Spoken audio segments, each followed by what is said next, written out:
when I first met Sam, she said to me, be consistent. And she said, don't be competent. And I thought to myself, what does that mean? And I thought what was powerful around that is she talked a lot about building that credibility. It's building that trust across these organizational Mm. boundaries. I can be as competent as I want. I can have it, like you said, I have a doctorate. I've been in the field for a long time. Same with Sam. But to show up and be consistent with your customers every single time of, hey, Yeah. every 60 minutes I'm going to contact you. It might not be anything changing other than, look, it's been 4 hours, we still don't know anything, but I'm still sticking to that. Every 60 minutes I'm giving you an update. That consistency builds your credibility, and it builds this pattern recognition that shows and tells your customers you care and you're showing up for them every single time.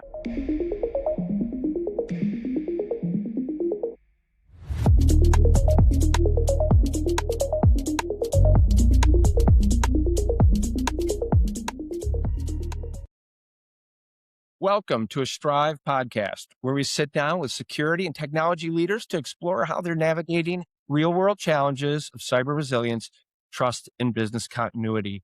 I'm incredibly excited because today we have Blue Yonder with us, and we have two senior executives to chat about those very topics.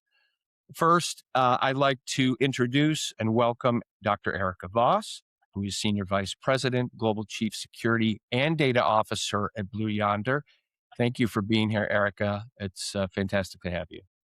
Thank you so much, Chris. It's great to be here. Appreciate the invite. And I've also excited to have Sam Archey here. She is Vice President, Security Communications and Trust. Sam, thank you for being here as well. Thanks, Chris. All right, Erika, not to put you on the seat first, but It's got to be maybe me a first. little bit about yourself and a little bit about Blue Yonder. So some people may go, yeah, I know about them. They're right in the heart of supply chain at a global level, but I know it goes a lot deeper than that. So maybe a little about you and Blue Yonder. Yeah, thanks so much. So my name is Dr. Erika Voss. I've been with Blue Yonder a little over a year now. It's been a very fast year.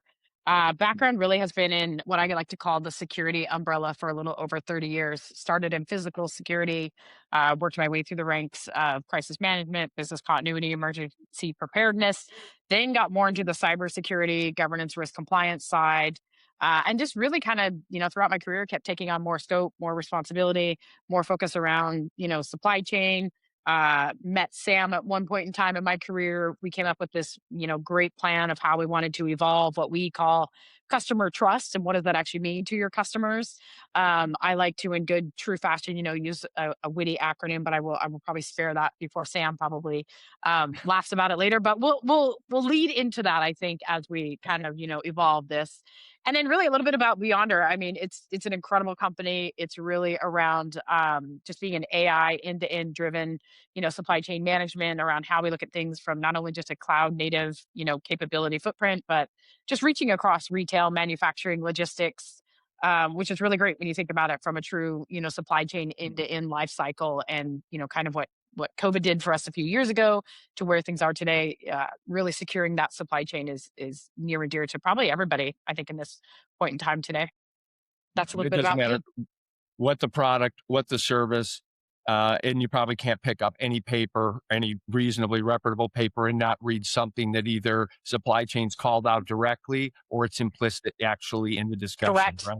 No, Yeah, you're it's spot on in incredible. that. That is Yeah. very true. I mean, you think about, the truck that is delivering your goods, that semi truck that's delivering your goods from point A to point B, or you think about the ship that is carrying a container full of, whatever goods are needed across, the many oceans or whatnot. I mean, supply chain truly touches everyone.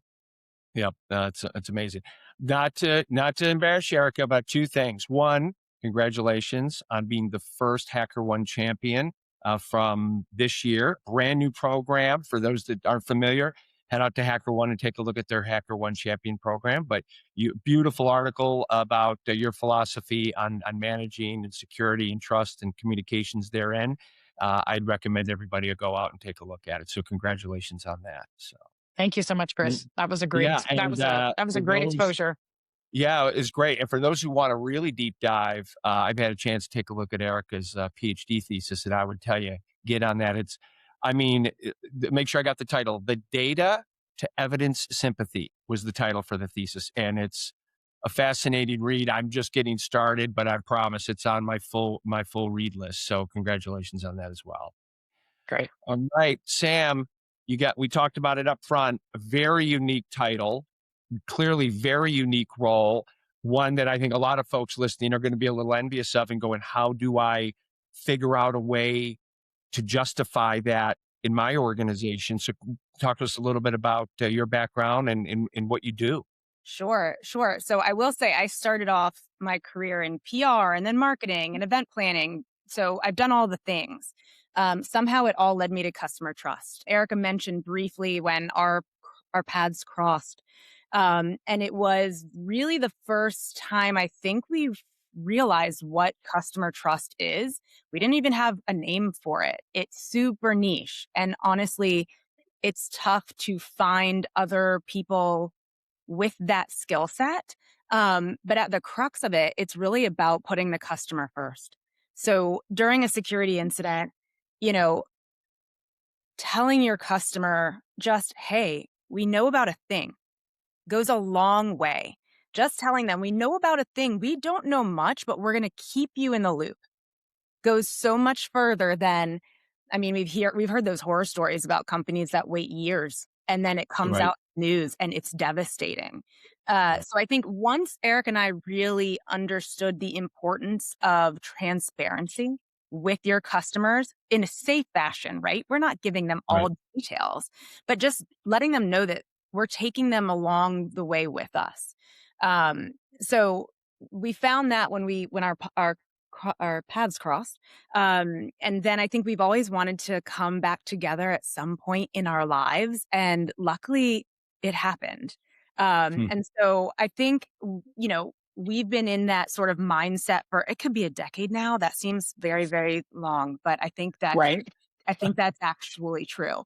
And we've just sort of perfected it over time, just trial and error, because like I said, no one was doing customer trust or anything sort of like that, Mm. really. And so now we've really sort of honed on, why it's important and what are the things and the pieces that you need to pull together and the type of team that you need to build in order to sort of crank out that sort of material and content for your customers. So everything from, just incident response communications to security awareness internally as well as externally with our customers. So a lot of facets to it. And happy, I know, Chris, you mentioned we're going to talk about it later, so I won't dive into too much now. But yeah, that's how Eric and I sort of, came together, and we're so How it happened. I mean, very. that's a fantastic. Well, first off, congratulations on the decade, and let's you're working. I know you're working on decade 2.0 here, so that's That's fantastic. right. But what's really amazing is, there's a lot of talk about trust. I mean, you mentioned something a minute ago and said, you have to be appropriate, quick to open with it. Otherwise, you lose it immediately. And of course, I don't need to tell you it's an order of magnitude or two orders of magnitude more difficult to earn it back, right? Than doing what you're espousing up front, which is Right. key. So, Erica, as I was digging around, I found a quote from you. I mean, lots, but this is like the anchor for this whole thing. You said, trust is not a moment. It's an always on operating model. I love it. It's almost like we asked you to write that. We didn't. We talk at Commvault a lot about resilience readiness, building it into everyday operations, which is kind of this res ops idea, right? Yeah. Resilient operations. Keep this within the frame of everything you do. So can you maybe take a minute, marry the trust conversation that, Sam just had with, your view on how do you marry this resilience piece, build a model so you're trying to always be resilient on and build the trust in at the same time. Yeah, it's a great question. And I think, this is where I think a lot about it, like what Sam and I have focused on together so strongly. And then kind of just really how we honed it, which was, it was bringing that customer together, and it was talking about trust. And this is where, Sam will love that I do this, and then probably give me good grief later. But when you look at the customer, there's two letters that matter in that. And then when you look at trust, there's two letters that matter in that. And those two letters are us. you and us. And Mm. so when you think about that, that is really what Sam and I have evolved to actually want to build here. It's thinking about the customer all the time, but it's bringing in that trust piece as well, because much like you said, it's the hardest thing to build with your customers and it is the easiest thing to lose. And so when you think about it from a cyber resilience footprint, I mean, it's not about the data breach, or it's not about the ransomware attack, or it's not about your attack surface just being hit every 38 seconds. It's you have to look and think about that what if scenario that is so common today that when Sam and I got into this field together, it was we focused on the if and when. And now when you listen to Sam and I talk about this, we talk about the when and again, because that is where the industry has taken us. And it's your dependencies upon third parties and fourth parties and fifth parties. And so cyber resilience has no longer been this philosophy. It's really become, how do I actually bring those pieces together to say I can absorb a hit or an attack? Or how do I continue to not only recover, but bring my customer along at the same time? To much like what she said is, hey, we see a thing. We might not be able to give you all the information, but that first, I would say probably 60 minutes of reaching out to a customer to say we see something Right. is the most pivotal moment where that customer is going to trust you every single time going forward. So again, going back to that Right. hardest to build, easiest thing to lose. And so when you think about that, I mean, just beyond even from a quote perspective, you look at supply chain. It is probably one of the hardest areas not only to protect, but it's also the hardest area that has to have resiliency in it. COVID proved to be a great example. What did a lot of people get concerned about? It was toilet paper, it was paper towels, it was milk, it was water. I mean, Mhm. things that we don't think about as something that gets taken for granted. But when you are, a semi truck driving down, an interstate, and you have pallets of water inside, and somebody actually stops you and wants to steal that from you, Mm. it becomes a very different resiliency that you have to think about. And I think that is the area when, you think about it from a supply chain perspective, and Sam and I kind of, we did this kind of white paper together, is how do you truly secure the chain? And that's really what it is. And I think that's the area where, as we continue to grow and scale, and as we continue to evolve, not only with the customers, but also with supply chain, it's who is really bringing all of those pieces together. And I think that's the vision that Sam and I had always had, was we knew what we wanted to do with our customers when we first met. And then we, 10 years later, like what she said, it's now we're able to bring that together to the supply chain to say, how do we figure out what those tracking leading indicators are? And how do we know that we're not just lagging behind? It's, we want to be able to say in those first 60 minutes is, we hear you, we see you, but we're Mm. also telling you something versus, I'm sitting here on the end going, well, I know something's happening, but I'm reading about Right. it in the news. That's not Right. what you want. Right. So Yeah. But before I get a call from my trusted partner who's in the middle of the entire stream, yeah. and I think, and I'm sure everybody's picking up on this, but I want to pause for an important moment. You have, of course, the title and responsibility for making sure that Blue Yonder's internal operations are secure. But you are incredibly, both of you, and your whole organization is tightly integrated into the actual product team and the downstream and upstream customers that you're supplying to. Correct? You're integrated on both sides of this, and that's rarer than normal in your space. There's a lot of folks just focused on the internal, and so maybe I'm curious, how was that a big draw for you coming to Blue Yonder? And of course, by proxy, Sam, because you had a chance to dabble on both the internal and the external side? I think I think it's natural. I think it's just what happens when you focus on trust.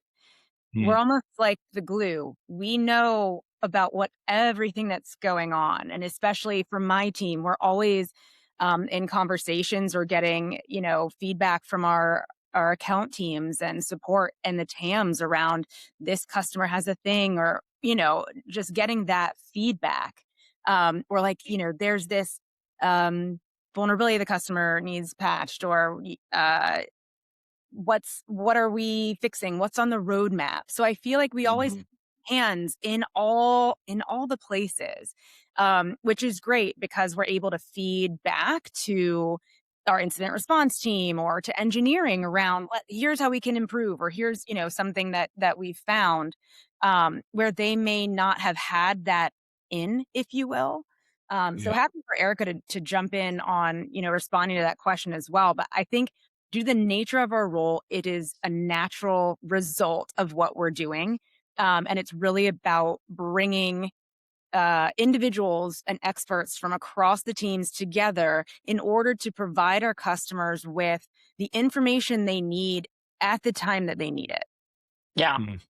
I would definitely echo onto that. And I think the piece to what, much like what Sam is saying, and I think this is valid. And I would challenge every company probably out there to truly think about it is your customers, and I very much believe this, your customers are not evaluating whether or not you've been attacked, let's say, or whether or not you've got vulnerabilities. I mean, that's just table stakes this day and age. I mean, everybody has a cyber hygiene, footprint or cyber foundation they're trying to do.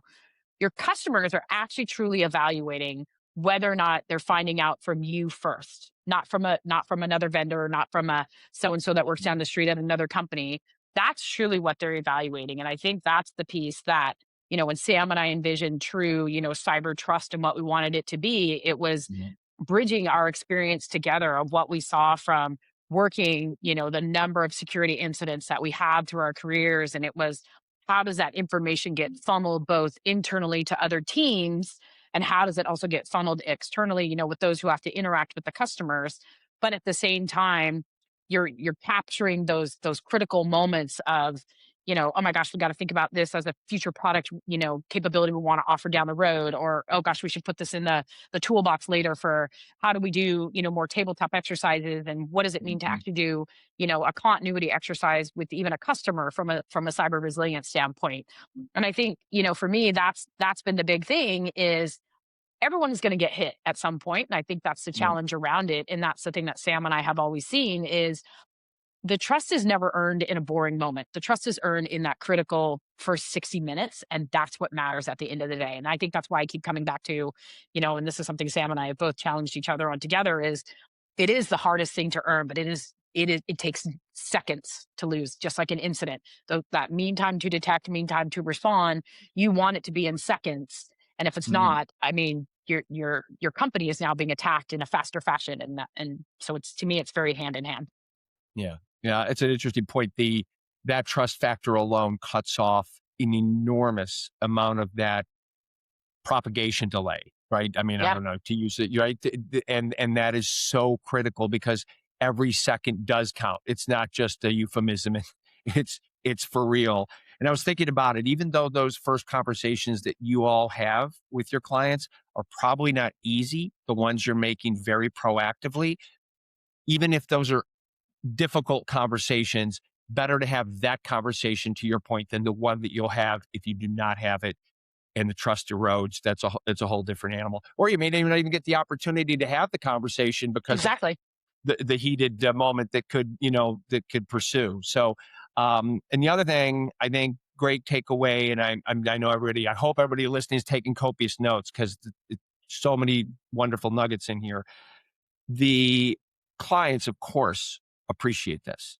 Your field and field operations people benefit so significantly from this because they know they have leadership at your all's level who are going to engage at the field level and not, I don't want to say hide behind a veil, but to be frank, that there are companies who are like, oh yeah, we have a global CISO and a VP of trust, but I mean that's at the corporate level, and Right. you are directly delivering that depending on the level of escalation, and I can only imagine that is a huge comfort to the field. So clearly you run your organization, you dictate, appropriately how that is run, but it's not as easy when the groups that do not report to you, you want aligned around trust Right. operational model. So Ah. maybe you both can shed a little light on how, and I know that's culture specific. So, right. I mean, it's not just a Blue Yonder thing, but your all's philosophy on how to do that, because I know a lot of people are scratching going, please tell me how the magic happens. I need to know. Yeah. And Yeah. Erika, feel free Go to ahead. take it. But I think, Chris, if you ever saw Erika and I in an incident jumping on the first incident bridge, You'll get a quick taste of what we are like under pressure. We are both very calm. We are both very direct. And I think what's great about our roles now at Blue Yonder is we came on and they knew where we'd been and what we had dealt with before. And so luckily we jumped on bridges. We gave direction and people, I don't want to say fell in line, but they trusted us so quickly because they knew we'd been in the trenches for so long in our careers. And we got very lucky there. But I will say, when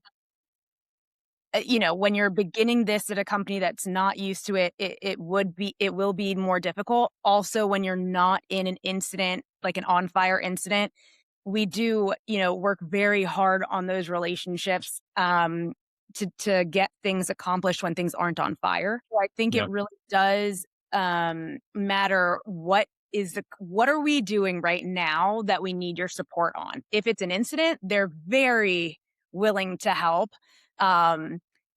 Because that's what matters at that very moment. Erika, feel free to chime in on like how we are, and maybe you want to talk about our Trust Thursday concept, for how we bring our partner and stakeholder teams along when it's not an emergency, if you will. Yeah, I hope Trust Thursday has something to do with delicious food products also being brought into the office you're going to tell me about. We should start that. We'll start. Okay. We probably should. That would actually be really good.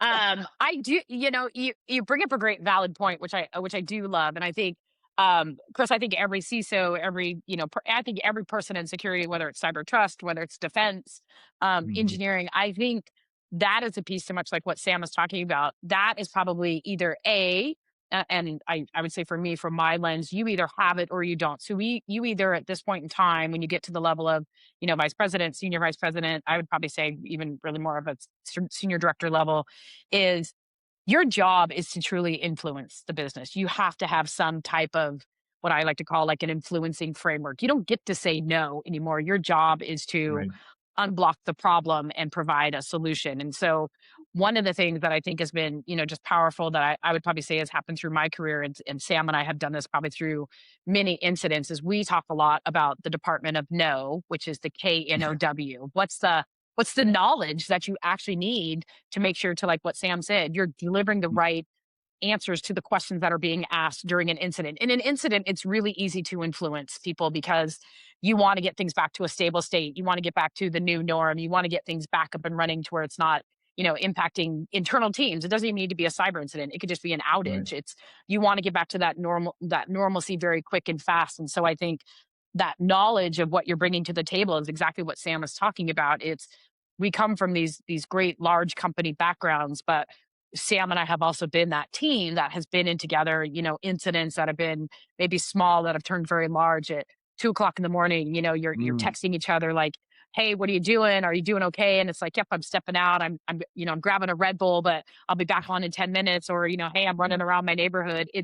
You've been in that trenches together. So I never second guess anything of what Sam is doing because we've built that trust. But I think it's that same thing as, because we've built that together, we can bring that influencing framework to an incident very easily. But your larger piece is, how do you bring that influencing framework out when you want to step back, not during an incident? We established, the concept called Trust Thursday, which is, we take like the last Thursday of every month and we bring together all the stakeholders and we just step through the security things that are going on. Here's what we see from the industry. Here's what we see internally going on. Like, we bring that Department of No to the table and say, here are your options and paths forward to fix, ABC, or here's how we could drive down risk differently. And when you show up with this knowledge of being a partner, you become a trusted partner. And then that influence doesn't have to be this hard, painful experience of like, well, she said no. And it's like, it's not the NO. Help me understand so we can create a path for you and we'll give you options. And I think, that trust that we built within Blue Yonder is that's what we are as just people. Is, you may not like the path that we give you, but you will always have a path. And so when you can do that from an influencing standpoint, you actually now become just a stronger, trusted partner, which again, you can see is our core value that we keep coming back to, is we want you to trust us. I like you said, Sam, you said you guys are direct.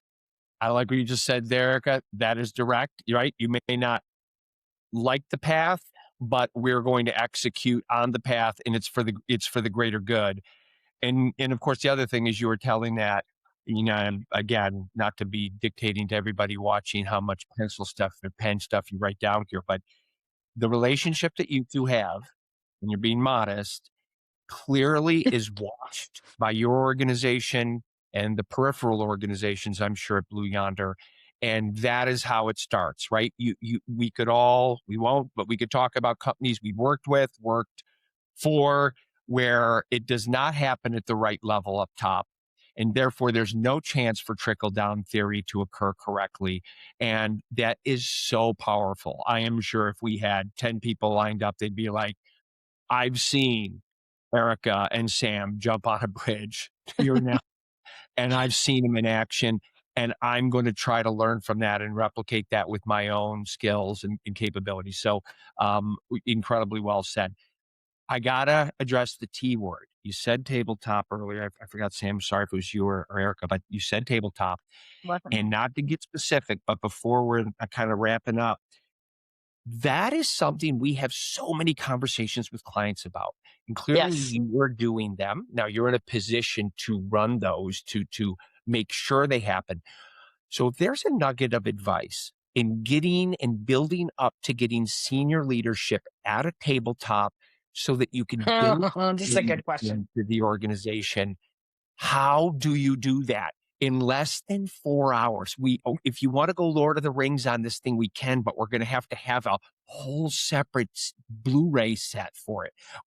I'm curious, is there some magic there? So I think something that is really important, like, yes, it's important to do them with our customers, but it's really important to do them internally. Mm, It does feel like every day is a tabletop, right? Like every incident is actually a tabletop. So like, do we really that's need true. them? But we do. And it's really, really, really important to do them with your ELT, to run Mm, tabletops for different sort of issues, right? So in a ransomware tabletop, what are the critical things we need to know to pull together? Do you have the number on hand for outside counsel and, your PR firm? There's all these small things that, when you have, and Eric and I are very process driven because we want to make sure that we are crossing T's and dotting I's, and staying in line, because every incident is different every time. mm, But if you can keep the operational processes going, and if you know how your team and how your ELT will react during a data breach or a ransomware, whatever it might be, then when it actually does happen, they know what it feels like to be, quote unquote, paged into an incident. They know how they need to show up at the table virtually. They know how we're going to do breakout rooms and how we're going to pull different, stakeholders and things to the table, so that it's very familiar and we don't waste time on arguing about to pay or not to pay. mhm. Or wait, do we really need them involved in this decision? Like, we already know those things that we don't have to Yeah. get them all riled up for. Yeah, Um, that's muscle memory you've built in, right, over time of doing these. Yeah. Yeah. So that, I think, is super important. And I think, and I always say this, if you can't do something internally, how can you do it with your customers externally? Right. So Uh, true. Right. but Yeah. you know, we we've done them a lot in the past together. And it is definitely, to your point, Chris, something that customers are screaming for. Yeah, I think the big thing is, Chris, customers, whether it's our customers or even customers in general, they're asking those tough questions now. They're wanting to understand, how do I recover with you, not Mm, after you? And I think that's a differentiator there. It's irrelevant of, whether you work for a company or, a small mom and pop shop. At some point, again, there's going to be an attack that hits you. And I think that's the key thing is, if I can learn anything now or share anything back with somebody, it's I want to be able to know what are the steps you're taking and what steps should I be taking at the same time. Again, those first 60 minutes is really critical. And I think, yeah. that's the biggest thing that customers in general want to talk about is, you could, to your point, you could wake up tomorrow or you could, Google out something today of like today's hits. And it's like, you could see 20 different companies have been hit, and whether or not Sure. it's getting media PR is really based on how bad or how good, that they Right. handled the incident. And I think that's a great example. One thing that I loved when I knew I was doing this morning, it was funny. I went digging through a bunch of old stuff once upon a time, and I think this will be kind of a fun tip to share. Is when Sam and I used to do these things together, we met many years ago. We used to talk about, your title. So, senior vice president or vice president. It's the authority can get you the compliance because you bring that title. And Mm. what you need is you need that trust though to be able to get commitment. And what I thought was funny, and I'll never forget this. And I have to pull this up because it was from my book from Once Upon a Time when I actually worked with Sam. And I wrote this down, which I thought was pretty crazy. When I first met Sam, she said to me, she said, "Be consistent." And she said, "Don't be competent."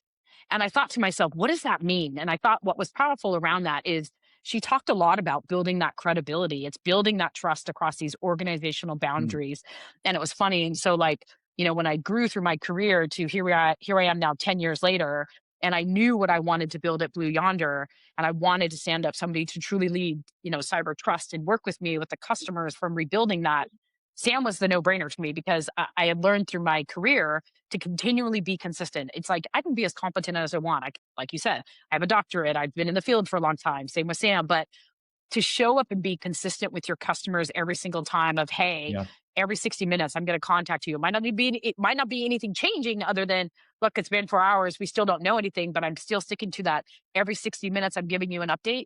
That consistency builds your credibility, and it builds this pattern recognition that shows and tells your customers you care and you're showing up for them every single time. And I thought it was so funny. I don't know why, but it made me go dig around for that. And I was like, I remember Sam said something to me amongst the many other things she said to me. But I thought it was funny that I wrote that down, that she talked a lot about be consistent. And even when I ran global incident response, that was her thing Mm. with me is I need your team to be consistent. I need them to not just be great at their jobs, but to actually show up and say, I followed through step A, B, C, which is what resiliency really is Yes.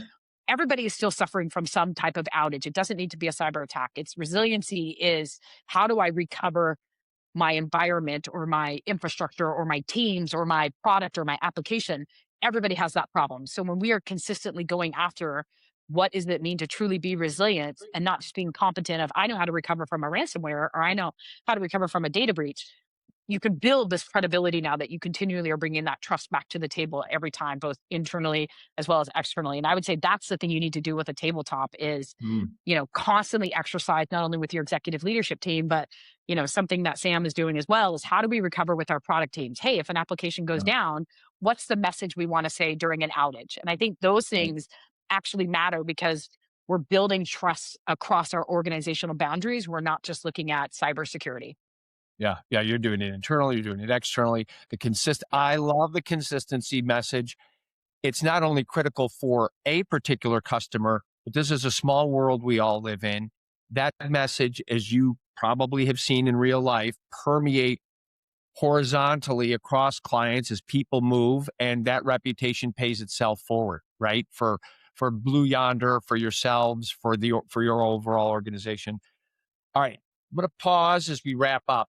For those that are on page 66 of their notes that they're taking, I want to point out that Erika just pulled a notebook out from some who knows how many years ago and read a line. We're going to have a separate call about that particular situation, and we're going to have to allocate a lot of time. Okay. I feel there's some books we got to go through and a lot more you got written down. Holy cow. It's unbelievable. All right, Sam, as we wrap up, Yep. here's I just love your take on this. And Erika, you can have the final word, of course. You've talked a lot about transparency, consistency, being direct, how you do that in a crisis. Mhm. Really avails itself, but of course, you're doing it well before that happens. Any other, I guess, closing statements you have as to words of advice for people who are like, I love what you're saying. Clearly, you've built this over a very long window of time.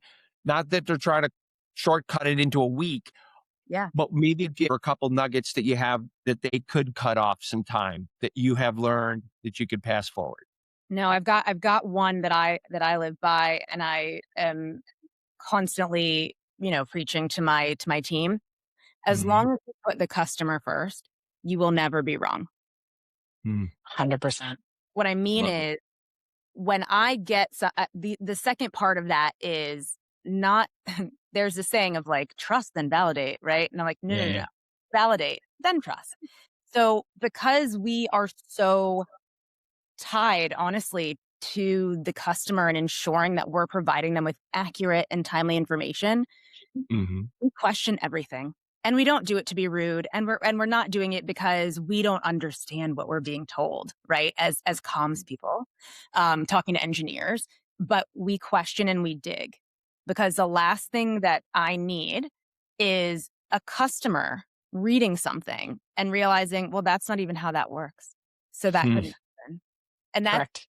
and the Yep. fear, my fear of misinterpreting, miscommunicating, and sharing something that's inaccurate, because I'm rushing against the clock. And I've said this too. I would rather get my hand slapped for being behind by a few minutes if I know that whatever I'm doing is perfect. What I don't want is to be a minute before the SLA and I put out garbage, right? And then what do? Then you have a huge mess. So I really do think if you are thinking in your customer's footsteps, you will never go wrong. You will always make the best decision for either your internal customers, right? Our TAMs, our account teams, our Mhm. friends in PD and cloud. But you're also going to make the right decision for the customer and the company. So, Oh, fantastic. Erika, yeah. what do you think? Yeah, I mean, I love what Sam says there. I feel like I would echo right on to exactly that, thinking about the customer. I think the piece I would add, and it's probably, I think that flip side is, we spend a ton of time talking about the adversary, the threat actor, the bad actor, the insider, all those things. And I think we are always planning for the what if of, what that means from the adversary. And I think I would challenge people to say, if there's advice I could give you, the harder conversation is actually internal. You have to think about whether or not your organization is actually built to absorb the hit that keeps coming or is coming. And I think when you spend the time truly looking at things internally to say, we've developed the next generation of security leaders or the next generation of engineering leaders, or, who, let's be real, are all talking about what can I build with AI? What can I build with AI? Sam and I come from the world of we've seen the patch that doesn't get applied that causes your data to basically be exfiltrated or your server to be popped. And I would say, if you truly look at how things are actually working effectively on the inside internally and that your organization can withstand that, you've actually achieved what resiliency truly needs to be. I'm going to tell you something. If I'm judging, if any of you are like, listen, I'm going to pound this thing through a transcript and I'm going to have ChatGPT spit out all of the nuggets. If you're judging on number of quotable moments, we're off the charts. Add more RAM to your laptop to process this one. I mean, all kidding aside, Erika, Sam, I am so appreciative of, I guess the best way to say it is you wrapping up a decade of fantastic chemistry between the two of you. You're in the right place at the right time, and clearly you're the right two. And I can only imagine how the rest of the organization looks because it mirrors your strategy. They're lucky to have you. And anybody listening to this, there are so many amazing takeaways. So I cannot thank you enough. This is something that hopefully people listen to multiple times because I think there's enough to go through. And thank you for providing not only your insights, but shortcuts for folks who are trying to figure this out, no matter what their organizational size, whether they're smaller than you all are or same or larger. It doesn't almost matter for anything that we've talked about today. So thank you so much. Thank you, Chris. Thanks for having All me. right. Thank you, Chris. Yeah, thanks for having us. You're welcome. For that, also, for those who want more information on Blue Yonder, blueyonder.com doesn't get any easier than that, right? No brainer. And I'd like to say a couple things. We talked about resilience operations here throughout. Feel free to visit readyverse.com. That's our site for all things talking about resilience, being prepared. How do you operationalize it? We have a lot of white papers and videos, etc. And we've also have a group now on LinkedIn specifically for everybody to join the discussion of resilience operations. We'd love to see you there. and we'll look forward to that. So again, thank you to Erika, Sam, Blue Yonder. Thank you. And thank you for attending this Strive podcast. We'll see you on the next one.